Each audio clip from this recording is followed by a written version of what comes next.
Bonjour à toutes et à tous, j'espère que vous allez bien et que vous êtes en train de vivre une belle expérience avec Dieu. Nous sommes en train d'entamer la 8e journée de prière.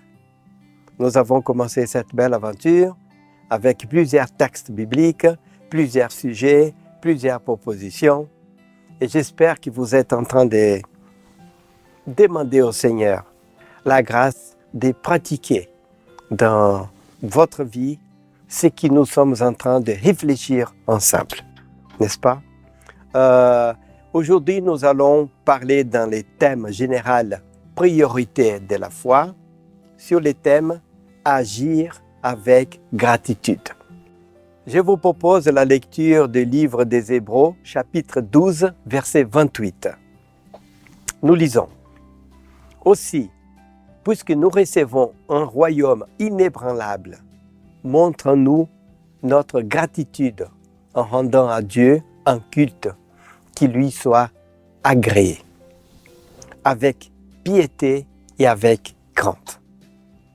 Vous savez que dans la vie quotidienne, et nous sommes en train de parler de cela presque tous les jours, parce que c'est le thème qui a été choisi de la question que la vie a beaucoup d'activités, beaucoup plus qu'avant. Depuis l'âge le plus tendre jusqu'à la retraite, il y a toujours beaucoup d'activités. Et des fois, nous avons beaucoup de mal à être dans la gratitude. Nous sommes dans la lutte. Nous voyons de plus en plus les côtés négatifs de la vie. Aujourd'hui, il y a beaucoup même qui disent, voilà, il y a quelque chose qui se passe sur la planète, qu'elle devient lourde, la vie devient lourde. Et nous sommes attirés pourtant vers les choses un peu négatives. Or, il faut faire un exercice à nouveau, demander au Seigneur, parce que ce n'est pas toujours naturel. Il y en a qui ont un esprit positif, mais Dieu ne nous demande pas ça simplement lorsque les choses vont bien, mais aussi, comme nous allons voir tout à l'heure avec un exemple biblique magnifique, quand les choses vont mal. C'est là que nous devons montrer notre confiance en l'amour et en la puissance de Dieu. C'est là les plus beaux. Comme nous avons parlé de la prière, comme nous avons parlé de la bonté, être bon, aimer ceux qui nous aiment, c'est naturel. Mais faire ça avec des gens qui ne nous aiment pas, ça c'est divin. C'est un don de Dieu. De la même façon, la gratitude, c'est un don de Dieu. D'être dans la gratitude quand les choses ne vont pas bien. C'est là que nous avons besoin de cette puissance. Or, la bonté de Dieu, elle est partout.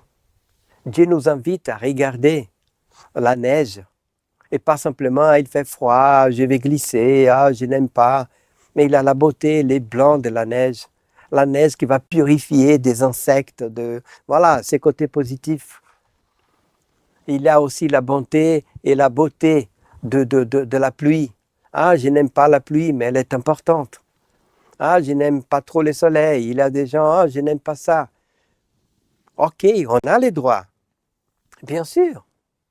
Et Dieu veut même que nous que nous puissions développer notre propre personnalité, caractère.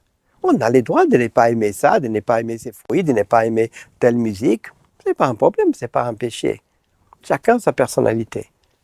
Mais c'est que Dieu nous invite à ne pas nous concentrer sur les choses négatives. Essayez d'explorer les choses qui sont belles. Des études ont été faites et on a remarqué que lorsque une personne voit deux personnes qui sont dans la gratitude l'une envers l'autre, cette troisième personne qui n'a rien à voir, elle est en train de voir deux personnes qui se disent merci, tu m'as aidé, voilà. Cette personne, troisième personne, elle est aussi affectée positivement. Nous voyons ça dans les sports, par exemple. Lorsque quelqu'un gagne un tournoi de tennis, l'autre jour j'ai vu quelqu'un qui a gagné un tournoi et la personne a couru, a pris son petit garçon, toute sa famille était là. On sent on sent un bonheur aussi de voir, on est là dans notre canapé, on n'a rien à voir, mais rien que de voir tous ces gens qui sont contents entre eux, qui sont dans la gratitude. Dans les sports, on voit beaucoup ça. On devient aussi dans cet esprit de joie. J'aimerais vous apporter un exemple biblique de gratitude qui, pour moi, j'étudie de plus en plus, ça m'inspire et j'essaye de parler autour de moi et j'essaye de pratiquer depuis quelques temps. Bien sûr que je connais ça depuis des années, mais des fois on ne les pratique pas. Il faut demander au Seigneur cette grâce de pratiquer. Donne-moi la force, Seigneur, de faire ça. C'est l'exemple du roi David. Même avant qu'il soit roi, David était un homme exceptionnel pour cette question-là. Il a fait beaucoup de bêtises, et la Bible nous dit même, et des choses même horribles. Mais il avait des traits de caractère, deux choses que je vois dans la Bible, que David possédait, qui développait et qu'il priait, et qui plaisait beaucoup à Dieu. C'est que David ne donne jamais une excuse à sa faute. Chaque fois qu'il commet une faute, il reconnaît. Vous n'allez jamais voir David dire « Oui, mais c'est parce que... Oui, mais... » Non. Il accepte, il demande pardon. Ça ne veut pas dire qu'il va changer, qu'il va être parfait. Mais il a reconnu. Il demande pardon et il avance. Il ne donne pas des excuses. Parce que quand on donne des excuses, on ne peut pas remporter la victoire. Déjà, quand on reconnaît et qu'on demande la force à Dieu, c'est difficile. Imaginez-vous encore si on commence à donner des excuses. Première qualité pourtant que nous devons développer. Deuxième qualité, avec l'autre, c'est que David est toujours dans la gratitude, quelle que soit sa situation. Je vais vous prouver. C'est la Bible qui nous montre. Si les choses vont bien, ou si les choses vont mal, et même très mal, il chante. Il est dans la gratitude. Et à mon avis, c'est ça que Dieu a dit, c'est un homme selon mon cœur. Et c'est pour ça qu'il a fait venir son fils aussi, par la chair, selon la Bible, de la descendance de David. Je vais vous résumer rapidement quelques éléments de la vie de David. Il était tout jeune, berger. Un jour, il va voir ses frères qui sont dans la bataille. Il voit qu'il y a quelqu'un qui insulte les dieux d'Israël et les soldats, un Philistin, et personne n'a envie d'aller les combattre. Même Saoul et tout le monde a peur. Mais David, qui venait d'être oint déjà comme roi, mais qui ne le savait pas. Bon, il savait qu'il serait roi, mais Dieu n'a pas dit qu'il va prendre le trône. Il avait été béni, il était là, il a dit non, je vais lutter contre ces Goliaths. Il lutte, il remporte la victoire. Nous avons parlé hier de la bonté de Jonathan, fils de Saoul, qui a accueilli David, qui l'a aidé, qui l'a protégé. Voilà.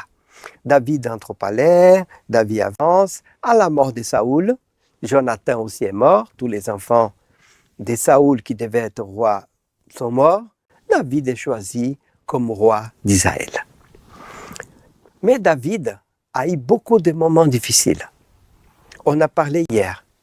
Saoul voulait le tuer, il était jaloux de lui. À un certain moment, David a dû prendre la fuite avec famille et tout, et même enfants. Avec beaucoup d'autres familles. La Bible dit qu'il avait autour de 400, 600 personnes, hommes autour de lui, sans compter les femmes, les enfants. Il s'enfuyait, il se cachait de Saoul, les rois qui voulaient le tuer. Quand David devient roi, c'est son fils Absalom qui voulait prendre le trône, il voulait tuer son père David.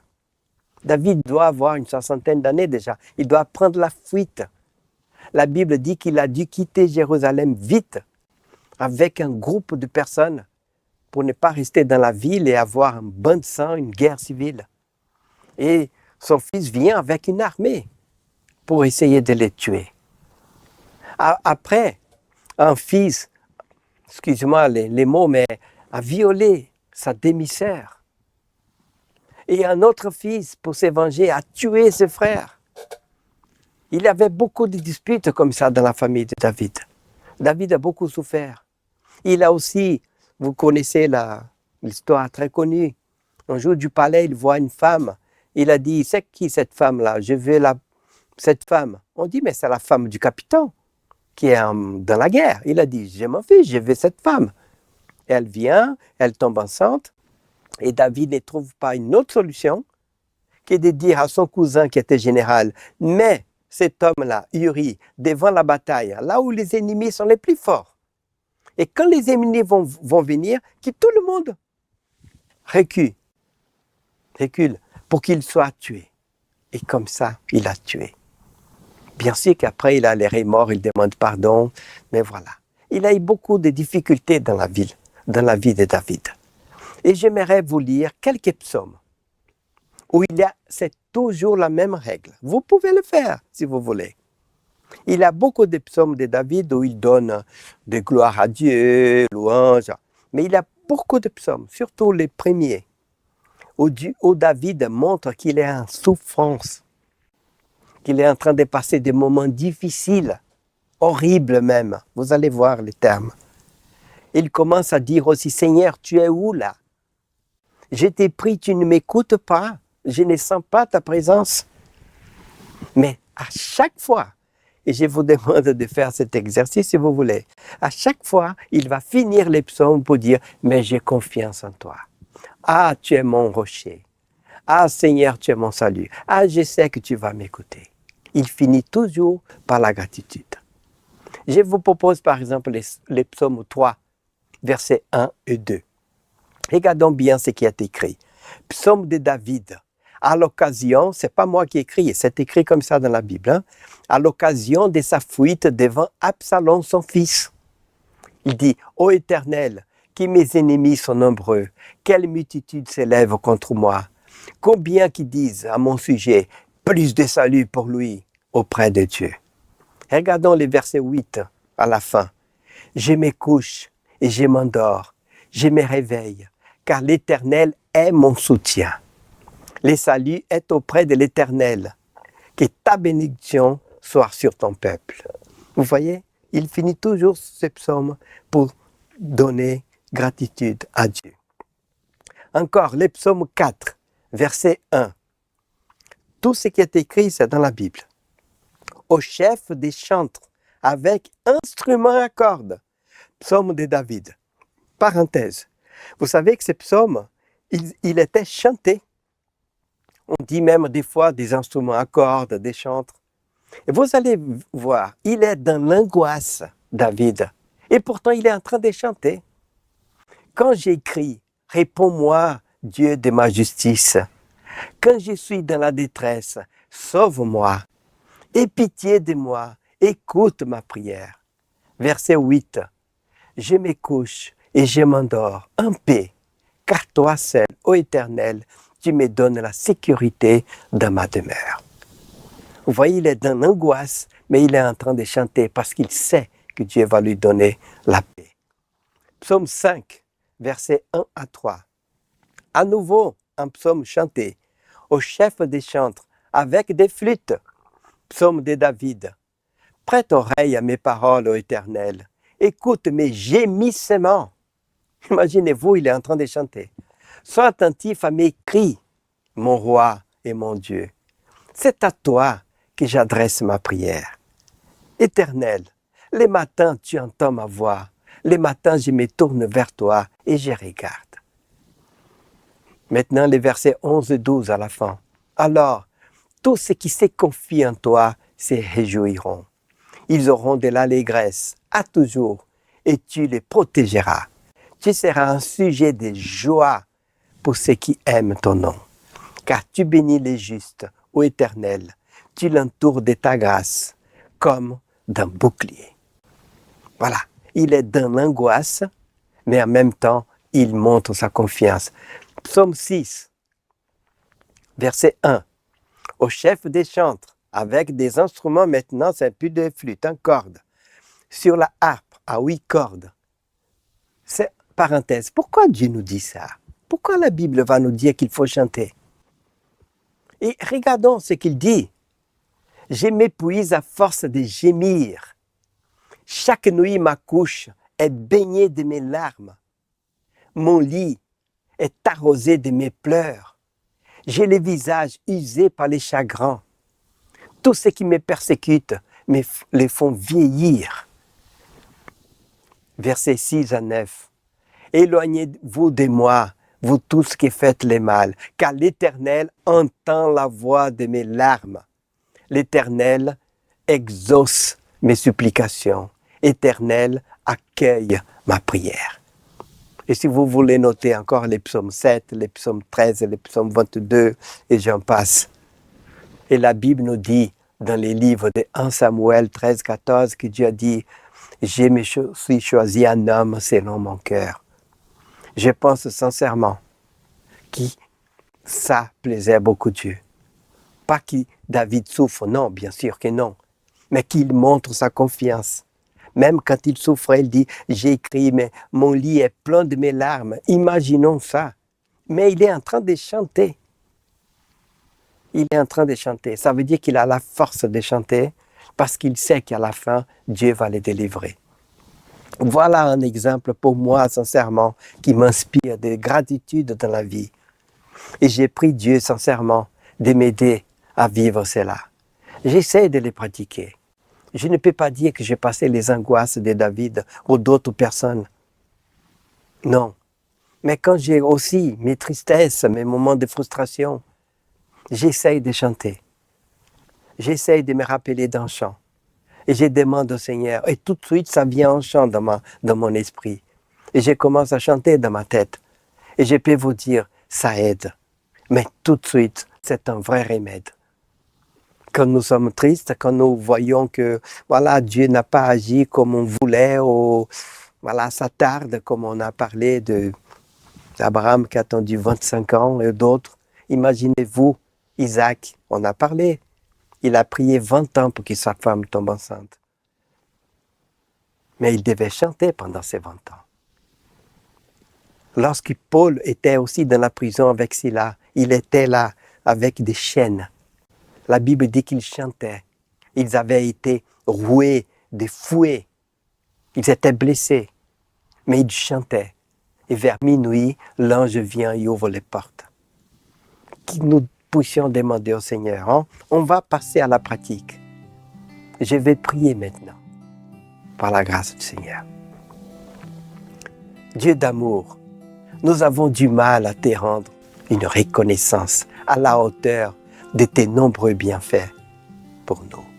L'éternité ne suffit pas pour t'exprimer les remerciements qui te sont dus.